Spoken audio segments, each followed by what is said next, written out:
پھر اب اسرائیل کا ایجنڈا ہے اگلا، وہ اب نظر آ گیا، سب کو نظر آ گیا، تمام کیا لبرل سیکولر اب سب کو نظر آ رہا ہے، کیونکہ اب زمینی حقائق اس کی شہادت دے رہے ہیں. اور وہ ایجنڈا کیا ہے جی؟ گریٹر اسرائیل بنانے کا ایجنڈا. گریٹر اسرائیل میں یہ سارے بڑے بڑے عرب ممالک بھی آتے ہیں اور وہ اس دوستی کے پھندے میں پھنسے ہوئے ہیں، کیا سعودی عرب اور کیا دوسرے. تو یہ اسی دوستی کے شکار جو ہوئے تھے ان کا نتیجہ کیا نکلا ہے نا، اس کا یاسر عرفات کا کیا بنا اور حافظ الاسد کا کیا بنا، تو یہ مصر والوں کا کیا بنا. تو اب سعودیہ کو دوستی یاد آئی ہے، تو وہ گریٹر اسرائیل والا ایجنڈا بھی ہے. اب اس میں اگر وہ گریٹر اسرائیل کے ایجنڈے پہ آگے بڑھتا ہے، اور دیکھیں ابھی فلسطین کے معاملے ہی میں کتنا پریشر بلڈ ہوا ہے پاکستان کے اوپر کہ کیوں نہیں کرتے. یہ چیز جب آگے بڑھ کے فرض کریں مدینے تک پہنچتی ہے تو اس وقت یعنی پاکستان کتنے پریشر میں ہوگا اپنی عوام کے. اس سے پہلے وہ پاکستان کو نیوٹرلائز کرنا چاہتے ہیں، اور اس کے لیے وہ جیسے ہم وہاں نہیں جا سکتے تو ان کے لیے بھی یہاں آنا اتنا آسان نہیں ہے.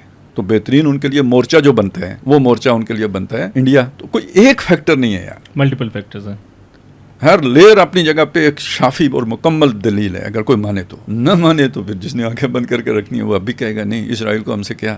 لیکن بہرحال اب تو یہ کہنا بالکل امکانہ بات ہو. پہلے تو چلے ایمان کی بات تھی یا کچھ اس طرح کی تھی نا، اب تو زمینی حقائق اس کی شہادت دے رہے ہیں. آپ کے پاس فیکٹس آ چکے ہوئے ہیں. اور مودی جو ہے نا اس اعتبار سے اگر آپ سوچیں تو مطلب ہے ان کے ہاتھ میں کھیل رہا ہے، ان کی پراکسی کے طور پہ ایکٹ کر رہا ہے. یہ کوئی انڈیا کے فائدے میں نکلا، یہ سارا ایک ہی ملک کو فائدہ تھا اس کا، اور وہ اسرائیل تھا.